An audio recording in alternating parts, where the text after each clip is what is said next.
नमस्कार दोस्तों, इस वीडियो में आप सीटेट दिसंबर 2021 के दिनांक 20 दिसंबर 2021 शिफ्ट के पेपर 1 के ईवीएस पार्ट का कंप्लीट सोल्यूशन देखने जा रहे हैं। यदि सभी शिफ्टों के पेपर का कंप्लीट सोल्यूशन देखना चाहते हैं तो इस वीडियो के समाप्त होने के बाद से आप इस वीडियो का डिस्क्रिप्शन जरूर चेक करिएगा। चलिए दोस्तों, आज के इस महत्वपूर्ण वीडियो को प्रारंभ करते हैं। पहला प्रश्न पूछा गया था, ठोस अपशिष्ट पदार्थों के निस्तारण में निम्नलिखित विधियों में से किस विधि से वायु में प्रदूषण फैलता है। पहला विकल्प देखिए, पहला दिया गया है भूमि की भराई। भूमि को जब आप मिट्टी से भरते हैं तो उसमें थोड़ा बहुत मिट्टी के कण ऊपर उड़ सकते हैं, जिसकी वजह से वायु प्रदूषण के लिए उत्तरदायी हो सकता है। तो यहाँ पर मैं स्टार लगा रहा हूँ क्योंकि हो सकता है आगे आपको विकल्प में और इससे ज़्यादा अप्रोप्रिएट आंसर मिले। दूसरा देखिए, कंपोस्ट की बात की गई है, यानी खाद की। खाद जब आप डालेंगे तो इससे मृदा में प्रदूषण फैलेगा। ठीक है, तो ये बात वायु की जा रही है, इस वजह से उत्तर नहीं हो सकता। तीसरा देखिए, कृमियों से खाद बनाना, ये भी मृदा प्रदूषण के लिए उत्तरदायी हो सकता है, लेकिन वायु प्रदूषण के लिए उत्तरदायी नहीं होगा। एक ही विकल्प बचा, ऑप्शन नंबर 4, भस्म करना। ये बिल्कुल सही है। भस्म करने का मतलब कि जो धान के पुआल हैं या फिर अपशिष्ट पदार्थ हैं उनको जला करके खत्म करना। अब जब आप जलाएंगे तो निश्चित तौर पर धुआं निकलेगा और धुआं से वायु में प्रदूषण होगा। इस वजह से ऑप्शन नंबर 4 सही होगा। और जो ऑप्शन 1 देखिए, यहाँ पर थोड़ा सा ये अप्रोप्रिएट नहीं है, क्योंकि जब मिट्टी भरेंगे तो उससे जो धूल कण उड़ेंगे उससे ज़्यादा पॉल्यूशन आग लगाने में, यानी कि जो अपशिष्ट पदार्थ हैं उसको जलाने में होगा। तो सबसे ज़्यादा अप्रोप्रिएट आंसर ऑप्शन नंबर 4 होगा। अगला प्रश्न पूछा गया था, वह स्थान जो कि दीर्घकाल यानी काफ़ी लंबे समय से बाढ़ से प्रभावित होता है, स्थानीय लोगों में किस चीज़ का कारण बनता है। यहाँ पर देखिए, बहुत लंबे समय से बाढ़ आ रही है और ये भी हो सकता है कि आने वाले समय में भी बाढ़ है। तो उस कंडीशन में क्या होगा, पुनर्वास। पुनर्वास का मतलब फिर से वहाँ पर जाकर के बसना। तो चूंकि बाढ़ लंबे समय से आ रही है और भविष्य में भी आ सकती है, तो वहाँ पर फिर से कोई जाने का और वहाँ पर बसने पर विचार नहीं करेगा। तो ऑप्शन 1 गलत हो गया। तीसरा देखिए, देश प्रत्यावर्तन। देश प्रत्यावर्तन का मतलब ये होता है कि मान लीजिए किसी व्यक्ति विशेष की किसी दूसरे देश में मृत्यु हो गई है, तो उनका परिवार यहाँ से उनकी बॉडी के लिए अनुरोध करेगा उस पर्टिकुलर देश से जहाँ पर उनकी मृत्यु हुई है, और वहाँ से उनकी बॉडी को जब लाया जाएगा तो इसी को देश प्रत्यावर्तन कहते हैं। तो ऐसा कुछ नहीं होता है बाढ़ के कंडीशन में, इस वजह से ये आपका उत्तर नहीं होगा। चौथा देखिए, पुनः स्थापन। पुनः स्थापन मतलब फिर से वहाँ पर जाकर के स्थापना करना और फिर से वहाँ पर बसना। तो यहाँ पर बाढ़ काफ़ी लंबे समय से आ रही है और भविष्य में भी आ सकती है। उस कंडीशन में वहाँ पर कोई भी जाकर के पुनः स्थापन की बात नहीं करेगा। एक ही विकल्प बचा, ऑप्शन नंबर 2, स्थानांतरण। यानी कि जब लंबे समय से बाढ़ आ रही है तो वहाँ के स्थानीय लोगों में ये स्थानांतरण का कारण होगा। ऑप्शन नंबर 2 इसका बिल्कुल सही जवाब हो जाएगा। अगला प्रश्न पूछा गया था, टैपियोका का दूसरा नाम क्या है। स्क्रीन पर आप टैपियोका का इमेज देख पा रहे हैं। जिस प्रकार से आप शकरकंद जानते हैं कि वो जमीन के अंदर मिट्टी में बैठता है, उसी प्रकार से टैपियोका भी होता है। अब आते हैं मेन प्रश्न पर। प्रश्न ये पूछा गया था, टैपियोका का दूसरा नाम क्या है। तो आपने देखा अभी स्क्रीन पर कि किस प्रकार से टैपियोका इस प्रकार से गुच्छे में फली ले रहा था जमीन के अंदर, और यहाँ पर इसके ऊपर उसका पौधा होगा। ठीक है, यहाँ तक क्लियर।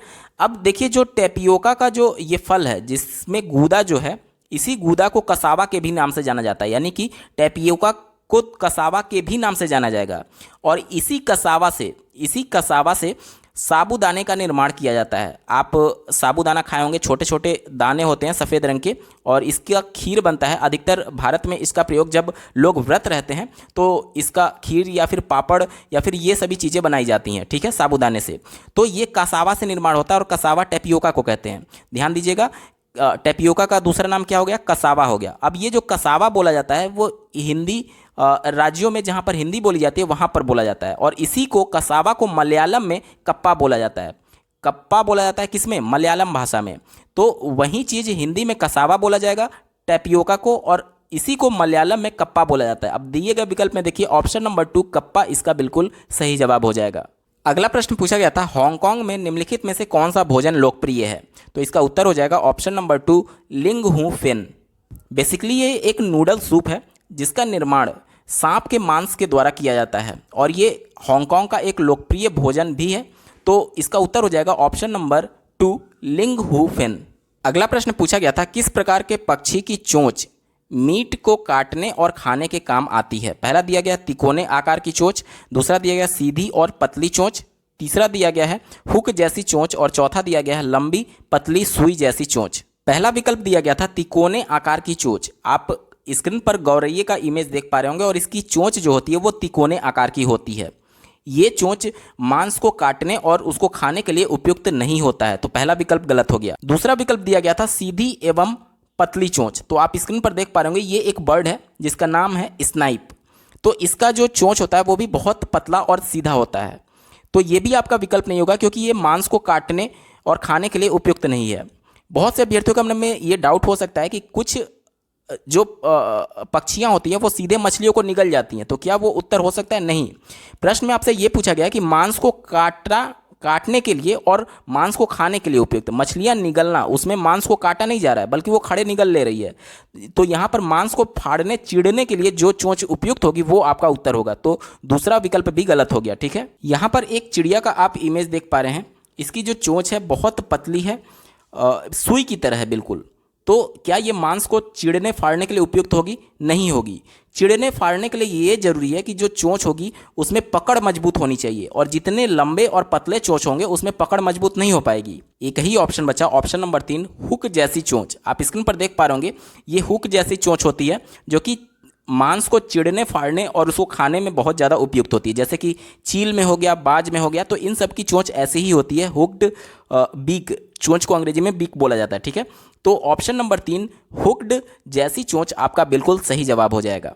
दिए गए विकल्प में देखिए हुक जैसी चोंच इसका सही उत्तर होगा। अगला प्रश्न पूछा गया था, एक अध्यापिका को कक्षा 4 के बच्चों को शीघ्रता से बनने वाले नाश्ते के संबंध में कक्षा में पढ़ाना है। ध्यान दीजिएगा, नाश्ता शीघ्र बनना चाहिए। शीघ्रता से कौन सा व्यंजन तैयार हो जाएगा? पहला दिया गया है अंडे का सैंडविच। अंडे के सैंडविच बनाने के लिए आपको पहले ब्रेड का ऑमलेट बनाना होगा, या फिर अगर बॉयल सैंडविच भी खाना है तो अंडे को बॉयल करना होगा। तो इसमें ज़्यादा वक्त लगेगा, ये उत्तर नहीं हो सकता है। दूसरा देखिए कस्टर्ड, फ्रूट कस्टर्ड जिस प्रकार से आप लोगों ने सुना होगा, इसका पाउडर आता है और इसको दूध में मिला करके इसको खौलाना पड़ता है, और वो जब थोड़ा गाढ़ा हो जाएगा तो उसमें फ्रूट वगैरह डालते जाते हैं, तो इसमें भी लंबा वक्त लगेगा। तीसरा देखिए डोसा दिया गया है। डोसा में भी आपको जो चावल होते हैं उसको पीस करके फिर उसको तावे पर बनाया जाता है और उसके अंदर फिलिंग की जाती है, चाहे आप पनीर का कर लीजिए या फिर आलू का कर लीजिए, तो इसमें भी ज़्यादा वक्त लगेगा। एक ही ऑप्शन बचा, ऑप्शन नंबर 4 भेलपूरी। भेलपूरी में क्या होता है कि जो लावा होता है जिसे भूंजा भी बोलते हैं उत्तर प्रदेश बिहार राज्यों में, तो उसको प्याज टमाटर और ये सब कुछ नमकीन डाल करके उसको बनाया जाता है, तो इसमें कम वक्त लगेगा। तो ऑप्शन नंबर 4 ही इसका बिल्कुल सही हो जाएगा। कम समय में और शीघ्रता से बनने वाला नाश्ता भेलपूरी होगा। अगला प्रश्न पूछा गया था, पट्टचित्र की कला किस राज्य की परंपरागत पेंटिंग या फिर हस्तशिल्प है? पट्टचित्र में जो पहला वर्ड है पट्ट, इसका मतलब होता है कपड़ा, यानी कपड़े पर जो चित्रकारी की जा रही है उसे पट्टचित्र बोला जाता है, और ये ओडिशा की परंपरागत चित्रकला है। इसमें हिंदू देवी देवताओं को दर्शाया जाता है किस पर? कपड़े पर। ठीक है, कपड़े पर चित्रकारी करके दर्शाया जाता है, और ये उड़ीसा की परंपरागत पेंटिंग है। ऑप्शन नंबर 2 इसका बिल्कुल सही जवाब हो जाएगा। स्क्रीन पर आप एक पट्टचित्र का इमेज देख पा रहे हैं, इसमें भगवान श्री कृष्ण को दर्शाया गया है, तो इस प्रश्न का उत्तर हो जाएगा ऑप्शन नंबर 2 पट्टचित्र उड़ीसा राज्य की परंपरागत पेंटिंग या फिर हस्तशिल्प है। अगला प्रश्न पूछा गया था, महामारी के दौर में चिकित्सकों ने विटामिन सी से भरपूर भोजन करने का परामर्श दिया। उस समूह को चुनिए जिनमें विटामिन सी प्रचुर है। अब यहाँ पर देख लीजिए, पहला विकल्प दिया गया ब्रोकली, सोयाबीन और काली मिर्च। सोयाबीन में प्रोटीन होता है ना कि विटामिन सी, इस वजह से गलत हो गया। ठीक है, इसी प्रकार से अगला विकल्प देखिए, स्ट्रॉबेरी, संतरा और सोयाबीन। सोयाबीन में फिर से प्रोटीन होगा, तो ये गलत हो गया। दूध, स्ट्रॉबेरी और नींबू, दूध में भी प्रोटीन होता है, विटामिन सी नहीं होता है, इसलिए गलत हो गया।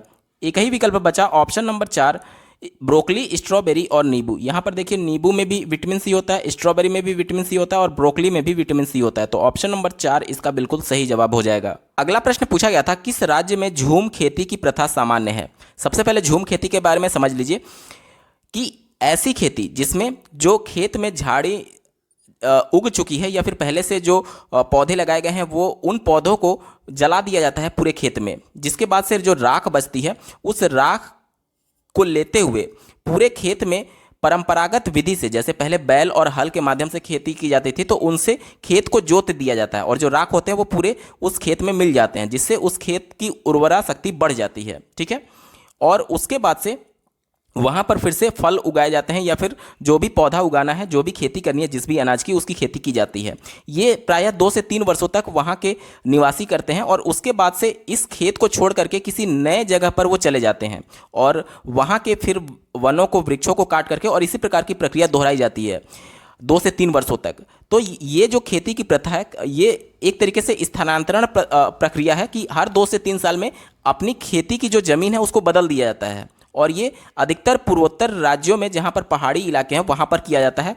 दिए गए ऑप्शन में देखिए मिजोरम इसका बिल्कुल सही जवाब हो जाएगा, ऑप्शन नंबर 2 सही उत्तर है। अगला प्रश्न पूछा गया था दक्षिण भारत में मनाए जाने वाले फसल काटने वाले पर्व कौन से हैं। देखिए प्रश्न में बात की गई है दक्षिण भारत की, और यहाँ पर पहला और दूसरा विकल्प में दिया गया है लोहड़ी।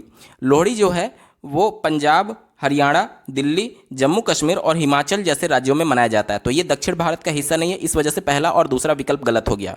चौथे विकल्प में देखिए बिहू की बात की गई है। बिहू जो है वो असम का त्यौहार है जो कि दक्षिण भारत में नहीं आता है, इस वजह से ये भी विकल्प गलत हो गया। एक ही विकल्प बचा ऑप्शन नंबर 3 ओणम, पोंगल, उगादी और विशु, ये आपका बिल्कुल सही जवाब हो जाएगा, ऑप्शन नंबर 3 सही उत्तर है। अगला प्रश्न पूछा गया था वर्ली जनजाति वर्ली आर्ट कला के लिए प्रसिद्ध है जो कि बनती है।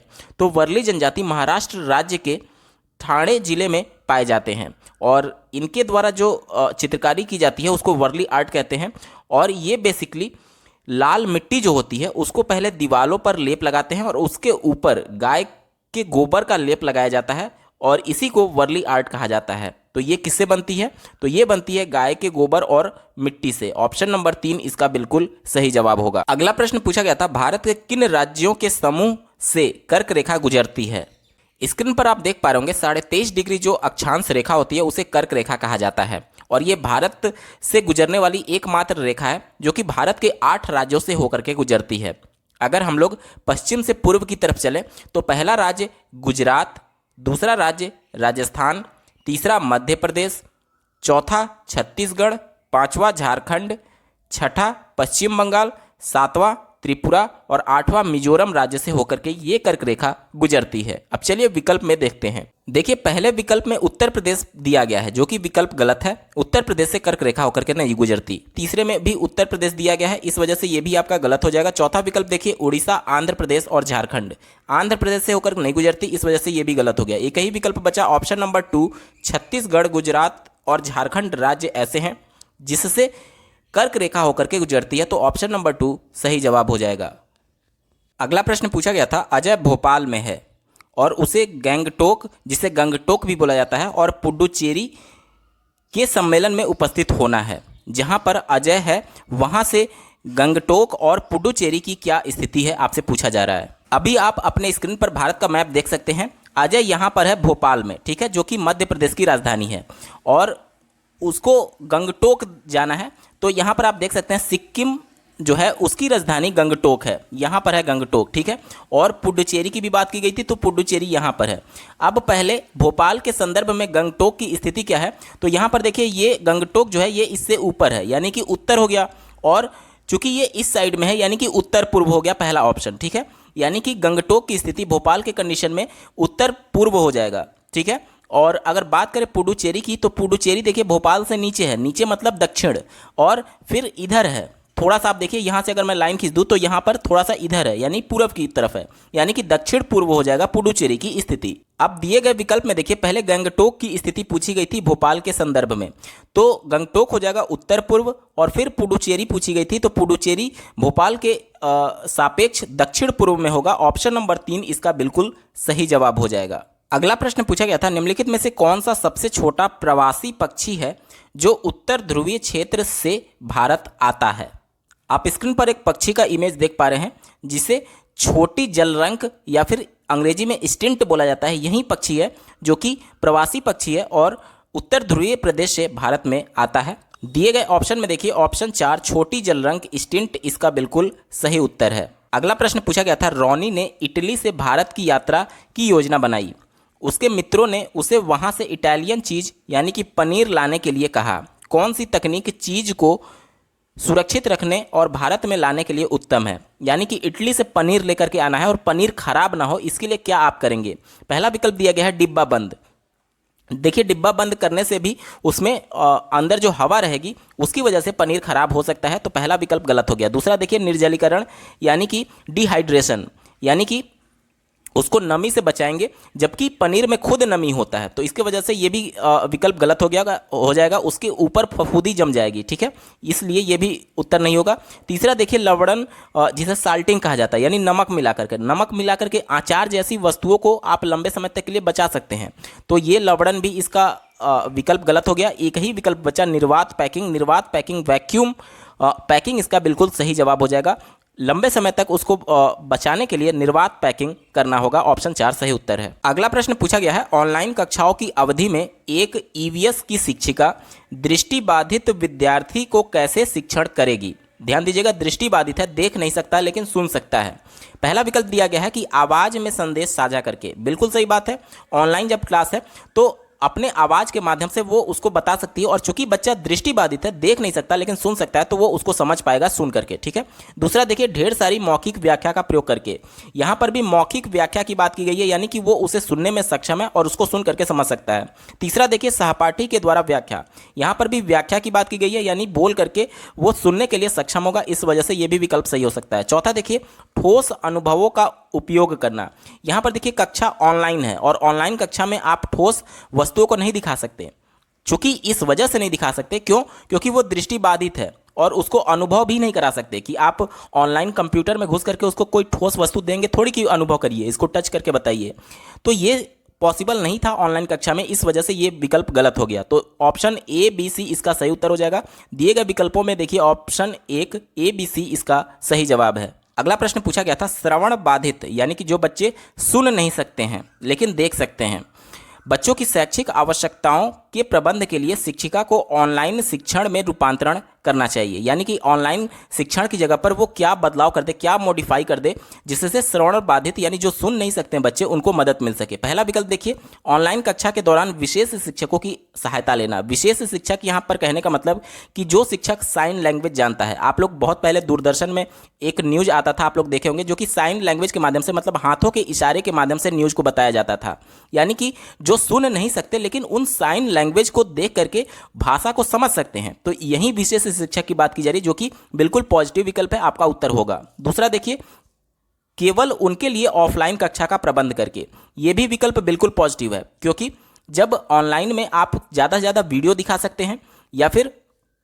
ज़्यादा से ज़्यादा आप एक्सप्लेन कर सकते हैं, और दोनों कंडीशन में वो सुनने में सक्षम नहीं है, इस वजह से उनके लिए ऑफलाइन कक्षा का प्रबंध करना उनके लिए पॉजिटिव हो सकता है। हालांकि साइन लैंग्वेज का उपयोग किया जा सकता है ऑनलाइन कक्षा में, लेकिन उससे ज़्यादा प्रभावी ऑफलाइन कक्षा ही होगा, ठीक है। तो दूसरा विकल्प भी सही है। तीसरे की अगर बात करें, उप शीर्षकों के साथ साथ अनुशीर्षकों और अपने वीडियो और पीपीटी से जोड़ना। यहाँ पर देखिए उप शीर्षक मतलब कि जो हेडिंग होगा उसके अंदर सब हेडिंग की बात की जा रही है, ठीक है। तो ज़्यादा से ज़्यादा हेडिंग का प्रयोग किया जाए और अपने वीडियो और पीपीटी से जोड़ा जाए। अब देखिए वो सुन नहीं सकता है, लेकिन अगर वो चीज़ों को देखेगा वीडियो के माध्यम से तो उस प्रोसेस को धीरे धीरे वो समझ सकता है, क्योंकि वो सुन नहीं सकता है लेकिन देख सकता है। और साथ ही साथ पीपीटी से जोड़ने से वो जो मुख्य हेडिंग है जिस पर टीचर फोकस करना चाहता है, वो सभी पॉइंट्स को वो समझ पाएगा, तो ये भी बिल्कुल पॉजिटिव था। चौथा देखिए अधिक दृश्यों का उपयोग करके, यहाँ पर भी ये पॉजिटिव है, क्यों, क्योंकि वो सुन नहीं सकता लेकिन देख सकता है, और इस वजह से जितना ज़्यादा इमेज और वीडियो क्लिप यूज किया जाएगा वो उसके लिए महत्वपूर्ण होगा, तो ये भी विकल्प बिल्कुल पॉजिटिव था, यानी चारों विकल्प इसके सही हैं। अब दिए गए ऑप्शंस में देखिए option 3 A B C D इसका बिल्कुल सही जवाब हो जाएगा। अगला प्रश्न पूछा गया था, सेवा पूर्व शिक्षक जिसे अंग्रेजी में प्री सर्विस टीचर बोला जाता है, यानी कि जिनकी सेवाएं अभी स्टार्ट नहीं हुई हैं, जैसे कि अगर आप बीएड और डीएलएड कंप्लीट कर चुके हैं लेकिन टीचर नहीं बने तो आप सेवा पूर्व शिक्षक माने जाएंगे, ठीक है। अपने नैतिक मूल्यों, ध्यान दीजिएगा, नैतिक मूल्य की बात की गई है, व्यक्तित्व की बात की गई है, हित एवं अभिरुचि को जानने के लिए क्या उपयोग करेंगे। अब ये सभी जो प्रॉपर्टीज जिनको जानना है ये सभी गुणात्मक प्रॉपर्टीज हैं, ठीक है, यानी गुण से जुड़े हुए हैं। देखिए दो प्रकार की प्रॉपर्टीज होती है, एक गुणात्मक और दूसरा मात्रात्मक। मात्रात्मक प्रॉपर्टीज को आप किसी यूनिट में नाप सकते हैं, जैसे कि अगर आपकी हाइट 5 फुट 3 इंच है तो ये इसका मात्रक हो गया कि आप इसको नाप पा रहे हैं, लेकिन आप ये नहीं कहेंगे कि आपका व्यक्तित्व 5 फुट का है या फिर आपका व्यक्तित्व 2 किलोग्राम का है, यानी कि इसको नापा नहीं जा सकता है किसी मात्रक में, ठीक है। तो इन सभी को जांचने के लिए क्या उपयोग किया जाएगा, यही प्रश्न में पूछा जा रहा है। पहला दिया गया है रचनात्मक आकलन। रचनात्मक आकलन क्या होता है कि जब अध्यापक किसी भी संप्रत्यय को पढ़ा रहा होता है या फिर एक चैप्टर को पढ़ा करके कंप्लीट कर चुका है तो प्रत्येक चैप्टर के बाद एक यूनिट टेस्ट ले, ये जानने के लिए कि क्या क्या अभ्यर्थियों को समस्या आ रही है। तो इसे रचनात्मक आकलन कहा जाता है। देखिए ये इसका विकल्प नहीं होगा, आगे आपको और ज़्यादा क्लियर होगा कि क्यों मैं इसे काट कर रहा हूँ, ठीक है, क्यों इसे काट रहा हूँ। दूसरा विकल्प देखिए योगात्मक आकलन। योगात्मक आकलन का मतलब ये होता है कि जब आपका सत्र कंप्लीट हो चुका, किसी सेशन के अंत में जो आपकी मुख्य परीक्षा होती है फाइनल एग्जाम, उसे योगात्मक आकलन कहा जाता है। तो ये भी आपका विकल्प नहीं होगा। चौथा देखिए रचनात्मक और योगात्मक आकलनों का उपयोग, यानी दोनों को मिश्रित करके भी नहीं होगा। क्यों नहीं होगा, अब इसको समझिए। देखिए यहां पर क्या कहा जा रहा है कि अपने नैतिक मूल्यों को जांचना है, यानी कि जब आप अपने अंदर की क्वालिटीज को जानना चाहेंगे तो आप स्वयं से उसका आकलन करेंगे। और ऑप्शन नंबर 3 देखिए स्व आकलन उपकरणों द्वारा। और चूंकि यहां पर जो सेवा पूर्व शिक्षक हैं उनको अपने मूल्यों के बारे में जानकारी प्राप्त करनी है और अपने खुद के मूल्यों की जानकारी प्राप्त करने के लिए आप स्व आकलन करते हैं, तो ऑप्शन नंबर 3 इसका बिल्कुल सही जवाब होगा। अगला प्रश्न पूछा गया था, एक ईवीएस अध्यापक ने अंकुरण विधि को समझाने के लिए विद्यार्थियों को घर के लिए एक क्रियाकलाप देने का निश्चय किया। निम्नलिखित में से सबसे उपयुक्त कौन सा क्रियाकलाप है? पहला विकल्प देखिए चित्र से चार्ट तैयार करना। चित्र के साथ जब आप चार्ट तैयार करेंगे तो निश्चित तौर पर यह थोड़ा सा पॉजिटिव हो सकता है, लेकिन ये एप्रोप्रिएट नहीं है, क्योंकि जब आप प्रत्यक्ष रूप से अंकुरण विधि को देखेंगे तो वो आपका जो क्रियाकलाप होगा वो आपको समझने में और ज़्यादा हेल्प करेगा। तो पहला जो विकल्प था निगेटिव था, इस वजह से आपका उत्तर नहीं होगा। दूसरा देखिए बीज को गमले में लगाना। जब आप बीज को गमले में लगाएंगे तो कम से कम 2 से 3 से 4 दिन का वक्त आपको इंतजार करना होगा उसके अंकुरण के लिए, ठीक है। तो ये लंबा वक्त ले रहा है, इस वजह से आपका विकल्प हो भी सकता है और नहीं भी हो सकता है। इस पर मैं अभी स्टार लगा रहा हूँ। ये हो सकता है कि आगे के विकल्पों में आपको इससे ज़्यादा अप्रोप्रिएट आंसर मिल सकता है। चौथा देखिए वीडियो में क्लिप देखना।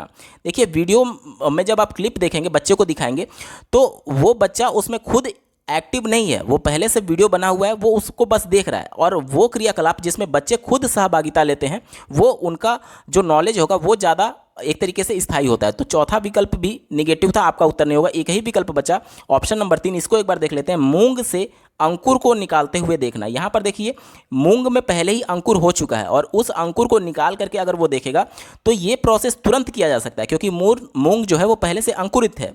अब उस अंकुरित मूल में से अंकुर को निकाल करके देखेगा तो ये क्रियाकलाप उसको अंकुरण विधि को समझने में बहुत ज़्यादा हेल्प करेगा। और यहाँ पर दूसरा विकल्प जो था, देखिए इसमें 3 से 4 दिन का वेट करना पड़ेगा, इस वजह से ये निगेटिव होने की वजह से आपका उत्तर नहीं होगा।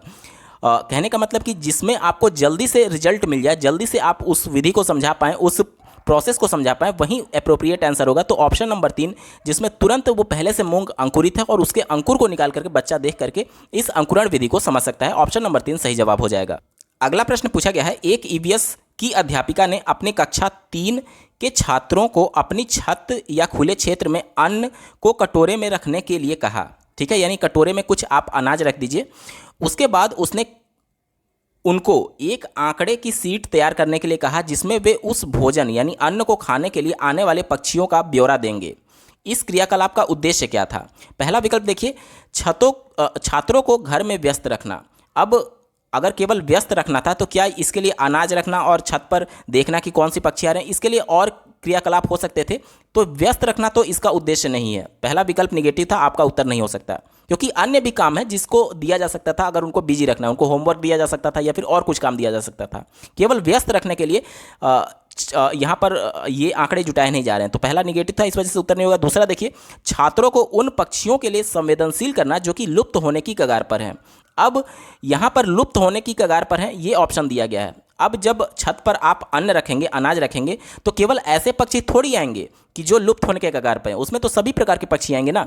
तो उनके प्रति संवेदनशील करने का ये विकल्प निगेटिव था, क्योंकि यहाँ पर सभी प्रकार के पक्षी आएंगे उस अन्न को खाने के लिए, जो लुप्त होने के कगार पर भी हैं और जो नहीं भी हैं उस पर भी, ठीक है। तो ये संवेदनशील का मामला नहीं है।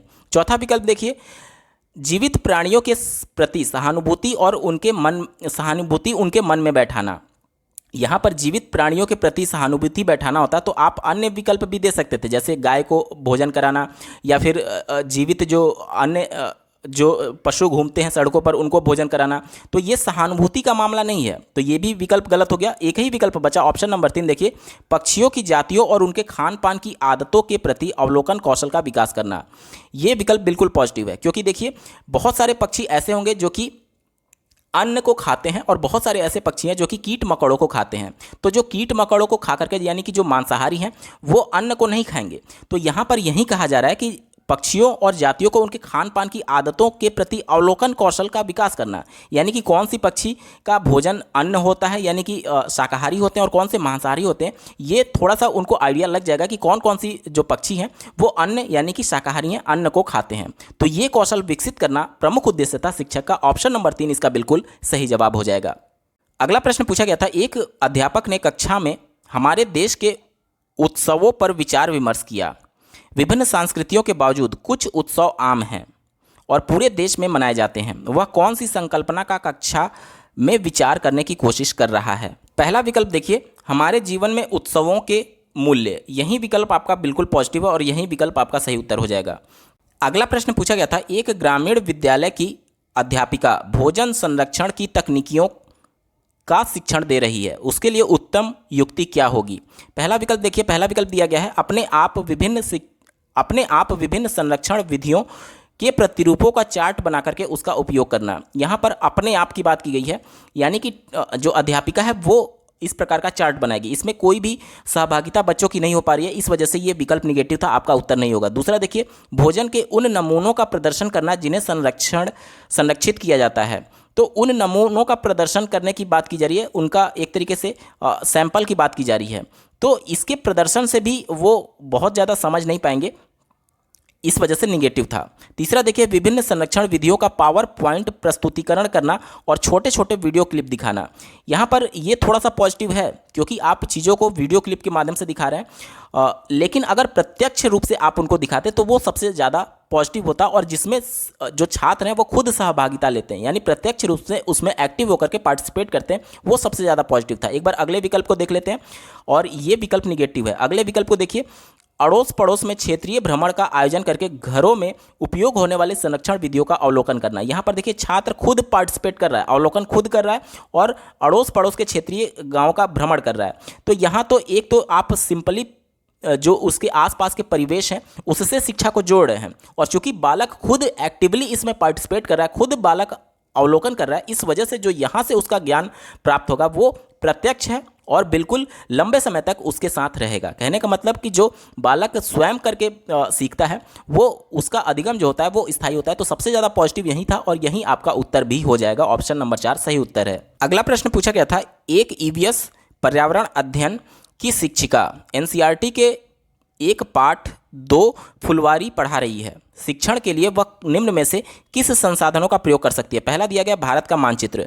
तो भारत के मानचित्र भी कई प्रकार के होते हैं, उसमें कई जगह वहाँ पर जो कौन कौन से फूल पाए जाते हैं उस प्रकार का अगर मानचित्र उसको प्रत्यक्ष रूप से दिखाया जाता है तो निश्चित तौर पर फुलवारी पाठ को समझने में उसको हेल्प मिलेगी। ठीक है, यानी कौन सा फूल भारत के किस राज्य में बहुतायत में पाया जाता है इसका प्रदर्शन किया जा सकता है भारत के मानचित्र पर। ठीक है, तो ये प्रत्यक्ष था, इस वजह से पॉजिटिव होने की वजह से आपका उत्तर होगा। दूसरा ऑप्शन दिया गया है मधुबनी चित्रकला।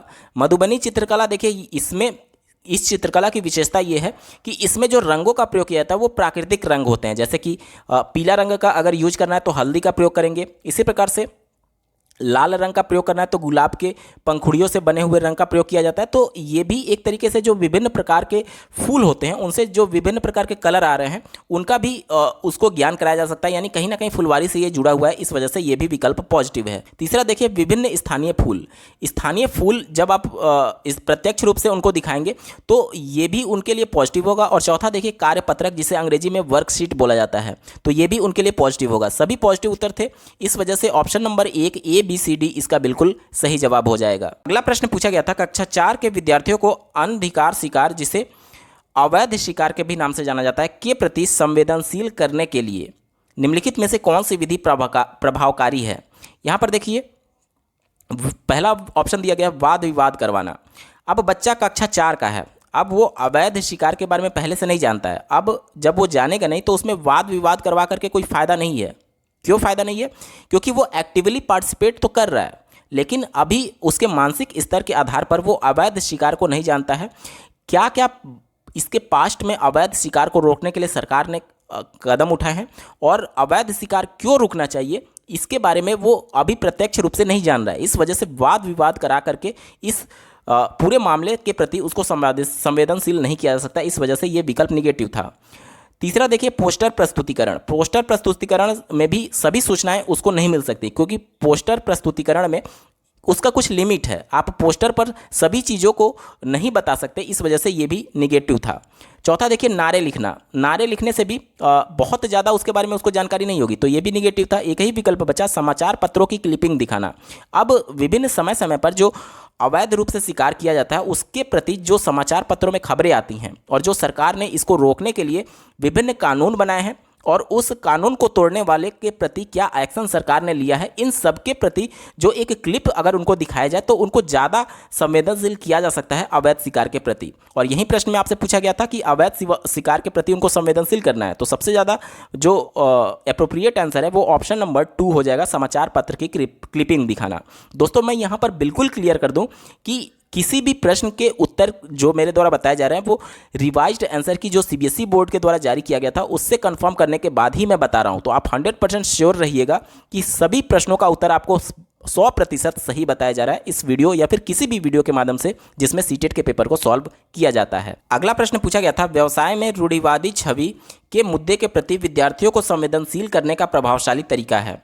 तो सबसे जो प्रभावशाली तरीका होगा वो होगा नुक्कड़ नाटक। क्यों नुक्कड़ नाटक सबसे ज़्यादा प्रभावशाली है? क्योंकि पहला विकल्प देखिए सोशल मीडिया की बात की गई है। आज सोशल मीडिया का प्रयोग करने के लिए आपके पास कम से कम एक स्मार्टफोन होना चाहिए या फिर कंप्यूटर होना चाहिए। अब यहाँ पर प्राइमरी स्तर के बच्चे के पास सभी के पास मोबाइल फ़ोन एक्सेस नहीं है। बहुत से गरीब तबके के भी परिवार होते हैं जिसके पास मोबाइल फ़ोन का एक्सेस नहीं है, इस वजह से सोशल मीडिया का विकल्प निगेटिव था, इस वजह से उत्तर नहीं होगा। तीसरा देखिए समाचार पत्र। समाचार पत्र में बच्चे को थोड़ा सा संवेदनशील किया जा सकता है, लेकिन ये एक केवल दृश्य सामग्री है, ठीक है, केवल दृश्य सामग्री होने की वजह से आपका विकल्प नहीं होगा। चौथा देखिए ये भी केवल दृश्य सामग्री था, इस वजह से निगेटिव है। लेकिन जो नुक्कड़ नाटक होगा ये दृश्य के साथ श्रव्य सामग्री भी है, और जितनी ज़्यादा इंद्रियां आपकी एक्टिव होंगी किसी भी अधिगम के दौरान, वो जो अधिगम होगा वो सबसे ज़्यादा स्थायी एवं सबसे ज़्यादा उपयुक्त माना जाता है अधिगमकर्ता के लिए यानी कि छात्रों के लिए। तो नुक्कड़ नाटक सबसे ज़्यादा अप्रोप्रिएट होगा संवेदनशील बनाने के लिए व्यवसाय के रूढ़िवादी छवि के प्रति। ऑप्शन नंबर 2 बिल्कुल सही जवाब है। अगला प्रश्न पूछा गया था, पर्यावरण अध्ययन के उद्देश्यों को सफल करने के लिए पाठ्यचर्या आधारित होना चाहिए। यहाँ पर देखिए पहला दिया गया है पर्यावरण अधिगम, दूसरा दिया गया पर्यावरण अधिगम और तीसरा भी दिया गया पर्यावरण अधिगम। और यहाँ पर चारों विकल्प में देखिए 3-3 यहाँ पर विकल्प दिए गए हैं, यानी कि तीनों में क्या फील होगा एक एक करके आपसे पूछा जा रहा है। तो अब देखिए पहले में अगर हम लोग देखें पर्यावरण अधिगम, तो यहाँ पर जो दूसरा विकल्प है पर्यावरण के बारे में अधिगम, ठीक है, यानी पर्यावरण के बारे में सीखना। दूसरा देखिए पर्यावरण के माध्यम से अधिगम, यानी कि पर्यावरण के बारे में जो आप सीख रहे हैं प्रत्यक्ष रूप से बच्चे को पर्यावरण के ही यानी उसके परिवेश से जोड़ दीजिए। तो यही तो है पर्यावरण के माध्यम से अधिगम, यानी कि पर्यावरण से जुड़ करके पर्यावरण में जो आप देख रहे हैं उसी के माध्यम से अधिगम। और यही अधिगम जो होता है वो सबसे ज़्यादा अप्रोप्रिएट होता है बालकों के लिए मानसिक स्तर के लिए, क्योंकि बच्चे के परिवेश से जो उसको ज्ञान प्राप्त हो रहा है वो उसकी जमा पूंजी है। तो और तीसरा देखिए पर्यावरण के लिए अधिगम, यानी आपको पर्यावरण को बचाना है तो पर्यावरण के लिए अधिगम कर रहे हैं, क्योंकि उसको बचाने के लिए आप पर्यावरण को समझ रहे हैं। तो ऑप्शन नंबर 2 इसका बिल्कुल सही जवाब हो जाएगा, यानी पर्यावरण के बारे में अधिगम, पर्यावरण के माध्यम से अधिगम और पर्यावरण के लिए अधिगम। ऑप्शन नंबर 2 सही जवाब है। अगला प्रश्न पूछा गया था, अध्यापक ने अपने छात्रों को विद्यालय के बगीचे में गुलाब के पौधों को ढूंढने के लिए कहा। छात्रों ने देखा कि कुछ में फूल नहीं खिले हैं।